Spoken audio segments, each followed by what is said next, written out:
Je partirai ce matin d'une question que posait la vénérable Madeleine Delbrel. Elle nous interrogeait « Qu'est-ce qui fait que nous sommes croyants ? Pourquoi êtes-vous venus ce dimanche matin à la messe ? Quelle est l'identité du croyant ?» On aurait peut-être envie de répondre à cette question que ce qui fait notre identité, c'est parce que nous partageons la même foi. Nous allons tout à l'heure proclamer tous ensemble le même credo. Et pourtant, nous disait Madeleine Delbrel, ce n'est pas ce qui est au cœur de la foi. Il n'y a aucun commandement à croire. Jésus ne nous a pas dit « tu croiras ». Et donc, poursuivait Madeleine Delbrel, ce qui est vraiment au cœur de la foi, certes le credo est capital, est très important, mais le véritable commandement, c'est quoi ? C'est le commandement de l'amour. Il y a un commandement, c'est « tu aimeras ». Tu aimeras. Et bien sûr, c'est vrai chez Jésus, mais c'est vrai bien sûr dans toute la tradition juive, avec cette importance accordée à ce commandement de l'amour. Bien sûr, dans la loi juive, il y a beaucoup de commandements, il y en a 613. Ça fait beaucoup de choses auxquelles il faut penser, beaucoup de choses qu'il faut quasiment apprendre par cœur. Mais parmi tous ces 613 commandements, très tôt, on a mis en exergue le commandement de l'amour de Dieu et de l'amour du prochain. C'est vrai, par exemple, quand on lit le Talmud, commentaire juif de l'Écriture, la figure par excellence du croyant, celui qui a au mieux respecté la loi, c'est qui pour vous ? Eh bien, le Talmud nous dit que c'est Abraham. Alors on pourrait dire que c'est paradoxal. Pourquoi ? Parce qu'Abraham, il vient avant Moïse. Et donc il n'a pas eu accès aux 613 commandements. Et pourtant, nous dit le Talmud, c'est lui qui a accompli au mieux la loi. Pourquoi ? Tout simplement parce que, avant chacune de ses actions, il s'interrogeait en se demandant si ce qu'il allait faire allait lui permettre de mieux aimer Dieu et de mieux aimer ses frères. Et en cela, nous dit le Talmud, il est celui qui a accompli au mieux la loi. Ce que fait Jésus donc, à la suite de ces réflexions du Talmud, à la suite aussi d'Hillel, grand sage du judaïsme, c'est qu'il opère vraiment cette réduction à 2 commandements. Certes, les 613 sont importants, mais il y a 2 commandements qui sont vraiment capitaux. Et la qualité de notre foi se mesure précisément à suivre ces 2 préceptes. Alors on pourrait croire que c'est beaucoup plus simple. On n'a pas 613 choses à respecter, on n'en a plus que 2. Mais en même temps, c'est beaucoup plus compliqué. Pourquoi ? Parce que quand on a 613 commandements, on peut toujours un peu se débrouiller. Les avocats ont l'art, avec la jurisprudence, de pouvoir défendre, de pouvoir montrer qu'un comportement peut être justifié. Et donc quand on a 613 commandements, on peut toujours se débrouiller. Je vais donner un exemple très concret. Rappelez-vous, le bon samaritain. Le bon samaritain, il est là, vous le trouvez sur votre chemin, il ne bouge plus. On peut imaginer qu'il est mort. Donc si, et c'est ce que vont faire d'ailleurs les docteurs de la loi, ils regardent cet homme et ils peuvent tout à fait s'appuyer sur la loi juive pour ne pas intervenir, pour avoir bonne conscience. Pourquoi ? Parce que dans les 613 commandements, il en est un qui dit que le juif a interdiction de toucher un mort. S'il touche un mort, il est impur. Et donc, ce sage, ce maître, peut très bien s'appuyer sur la loi pour laisser cet homme en disant « il est mort ». Si on n'a plus que 2 commandements, aimer notre frère et aimer Dieu, on ne peut plus recourir à quelques arguties. C'est basique, soit on aime Dieu et nos frères et on est croyant, soit on ne les aime pas et on n'est pas croyant. Et c'est ça, vous voyez, en réduisant, Jésus nous interroge, il renvoie à notre responsabilité. Il nous dit que la foi, c'est pas faire des discours, c'est pas faire des traités juridiques, c'est pas aborder la foi par la réflexion, c'est pas faire ce que je suis en train de faire, c'est pas faire des homélies, c'est pas ça. Qu'est-ce que c'est que la foi ? C'est aimer. Et à chaque fois que je n'aime pas mon frère, à chaque fois que je n'écoute pas Dieu, eh bien je suis pas un bon croyant.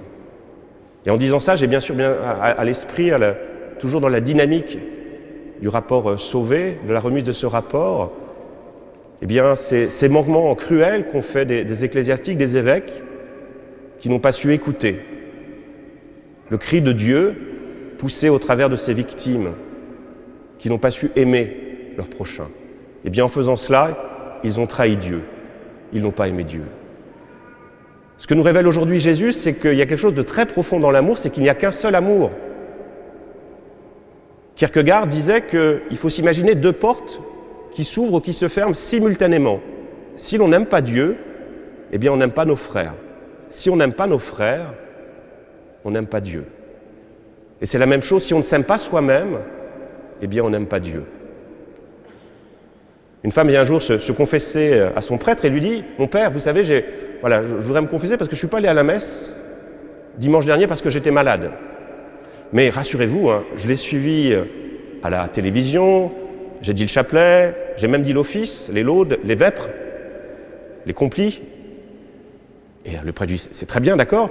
Et avec votre prochain, avec votre frère ?» Et la femme de poursuit « Oh, avec mon prochain, avec mon frère, j'ai aucun problème, je parle à personne. » Voilà. Au travers de cette histoire, on se rend bien compte que quand on n'aime pas nos frères, eh bien, on ne peut pas dire qu'on aime Dieu. Alors pour conclure, comme je l'ai dit, Jésus ne vous invite pas à faire des discours sur l'amour du prochain et l'amour de Dieu. C'est quelque chose de très concret. Alors comment essayer, de manière concrète, avec des exercices très pratiques, comment faire en sorte d'aimer au mieux nos frères? 3 pistes possibles. La première, je l'emprunte à Hillel, sage du judaïsme contemporain plus ou moins de Jésus. Hillel, lui aussi, il insiste sur l'amour du prochain, aimez votre frère, mais il traduit cette phrase négativement. Il ne dit pas aimez-vous, mais le côté négatif, le versus négatif, ce qui est haïssable à tes yeux, ne le fais pas à ton frère. Parce que aimer son frère, qu'est-ce que ça veut dire? C'est une question qu'on peut se poser, on peut faire des beaux discours, qu'est-ce que ça veut dire aimer? Donc c'est compliqué. Mais ce qui est haïssable à tes yeux, ne le fais pas. Qu'est-ce qui vous agace prodigieusement que l'on vous fasse? Ça, c'est très concret. Par exemple, moi, quand je suis revenu de Saint-Coulomb, j'avais la messe ce matin, je me suis fait klaxonner. Et j'ai trouvé ça très désagréable. Très désagréable. Et j'en suis sûr que le conducteur a dû assortir son klaxonnement de quelques paroles peu charitables à mon égard.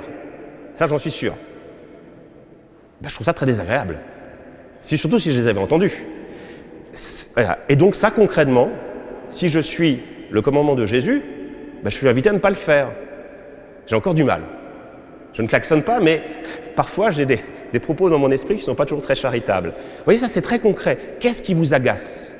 Est-ce qu'il y a des choses qui nous agacent chez nos frères? J'en suis sûr que oui. Eh bien, voilà, j'essaie de ne pas le faire à mon tour. Là c'est beaucoup plus concret. Deuxième chose, deuxième piste, pour essayer d'aimer nos frères, je l'emprunte à un auteur que j'aime beaucoup qui s'appelle C.S. Lewis, qui est à la fois un auteur de romans, mais aussi un théologien, un philosophe. Il nous amène à réfléchir sur l'amour de soi-même. Qu'est-ce que ça veut dire que s'aimer soi-même? Et donc il opérait cette distinction entre l'amour charnel de soi et l'amour véritable de soi. L'amour charnel de soi, c'est quoi? C'est l'orgueil. C'est dire que finalement, je ne suis pas si mal que ça. Rappelez-vous le mot célèbre de Pascal, quand je me regarde, je me désole, mais quand je regarde les autres, je me console. Certes, je ne suis pas top, mais par rapport aux autres, je suis quand même nettement meilleur. Et donc ça, c'est de l'orgueil. C'est pas ça l'amour de soi. C'est pas dire je suis le plus beau, je suis le plus fort. Non, c'est pas ça. C'est pas non plus d'ailleurs la pusillanimité qui dit je suis moche. Non, c'est pas ça. Qu'est-ce que c'est que l'amour véritable de soi? C'est s'accepter tel que l'on est, avec ses fragilités, avec ses faiblesses. Moi, quand j'ai été ordonné prêtre, je me suis toujours dit que j'allais révolutionner, j'allais remplir des églises. Il y aurait une foule immense qui viendrait participer à mes messes. Je serais un saint. Eh bien, 12-13 ans après, je me rends compte que ce n'est pas le cas. Et que je n'y suis pas arrivé. Je suis un peu déçu, je pourrais être déçu. Mais l'amour de soi, ça veut dire s'accepter tel que l'on est véritablement. Accepter de ne pas être celui qu'on aurait rêvé d'être. Rappelez-vous ce que vous pensiez pouvoir faire il y a 20 ans, 25 ans, quand vous étiez jeune. Je suis sûr que vous aviez de grands projets. Y êtes-vous parvenu à 100%? Je ne suis pas si sûr. On parle souvent du crise de la milieu de vie, du milieu de vie. C'est quoi le crise du milieu de milieu de vie? C'est prendre conscience qu'on n'a pas fait ce qu'on aurait voulu faire. Eh bien, s'aimer soi-même, c'est s'accepter avec nos fragilités. Accepter d'être celui que nous sommes. Non pas ce super-héros qui aurait tout révolutionné, mais voilà, celui qui est là, un pauvre. C'est ça, s'aimer soi-même. Et ça, on peut très bien le corréler avec l'amour du prochain. L'amour du prochain, c'est aimer l'autre tel qu'il est, avec ses faiblesses, avec ses fragilités. Il n'est pas parfait, mais il est comme ça. Vous voyez, c'est ça, l'amour du prochain, qui se modélise sur l'amour de soi-même. Là aussi, c'est très concret. Apprendre à accepter l'autre tel qu'il est. Non pas tel que nous voudrions qu'il soit, mais tel qu'il est. Parfois agaçant, parfois insupportable. Mais il reste aimé de Dieu. Et c'est pour ça que je dois l'aimer, parce qu'il est aimé de Dieu d'ailleurs. Et puis dernière piste pour essayer de comprendre concrètement ce que nous dit Jésus. Alors il nous parle de Dieu, mais je crois que c'est valable aussi pour l'amour du prochain, l'amour du frère. Il dit aimer Dieu de tout son cœur, de toute son intelligence, de toute sa force. Qu'est-ce que ça veut dire? Eh bien, c'est une pédagogie que nous propose Jésus. C'est valable, comme je le disais, avec Dieu, mais c'est aussi valable avec nos frères. Les aimer de tout notre cœur. Quand notre frère est aimable, c'est pas dur de l'aimer de tout notre cœur. Hier, j'ai célébré un mariage, il y avait Mathieu et Mélanie. Et j'ai trouvé ça très beau parce que pendant tout le mariage, il y a eu des regards pleins de complicité entre deux, des sourires. Ils ont vraiment vécu la célébration de très belle manière. Ce n'étaient pas des piliers de l'église, je ne les vois pas beaucoup, mais ils s'aimaient. Et ça se voyait, aimer de tout son cœur. Parfois, dans la vie conjugale, c'est beaucoup plus difficile. On passe par des moments difficiles. C'est valable dans la vie conjugale, dans la vie familiale, mais plus largement avec ceux que l'on rencontre dans le monde du travail. Là, parfois, le cœur n'y est plus. Qu'est-ce que nous dit Jésus? Alors, aimez-les avec toute votre intelligence. Mettez de la rationalité. On va faire un exercice très concret. Y a-t-il quelqu'un qui vous horripile, qui vous agace, où il n'y a pas de cœur? Maintenant, mettez de la rationalité. Essayez de repérer dans sa vie de manière rationnelle ce qu'il y a de juste, ce qu'il y a de beau, par-delà tout ce qui nous agace. Vous voyez, mettre de la rationalité. Est-ce que finalement, par-delà mon jugement, il n'y a pas quelque chose de correct, d'aimable? Et si vous n'y parvenez pas, s'il n'y a vraiment rien de sauvable, eh bien, il y a la dernière proposition, c'est quoi? Aimer de toute sa force. Le cœur n'y est pas, l'intelligence n'y est pas. J'y mets quoi? J'y mets la volonté. Je veux aimer. Je me force. Je me force. Et ce que nous dit Jésus, c'est que quand on se force, eh bien peut-être que l'amour ne sera donné de surcroît. Et je l'illustre par un dernier exemple. La petite Thérèse, elle est là. La petite Thérèse, dans son Carmel, il y a une sœur que personne n'aime parce qu'elle est acariâtre. Elle râle tout le temps. Elle maugrée. Et donc Thérèse se dit, il faut que je l'aime, cette sœur. Le cœur, il n'y est pas, parce qu'elle n'est pas aimable. L'intelligence, j'ai beau chercher, je ne trouve pas grand-chose d'aimable.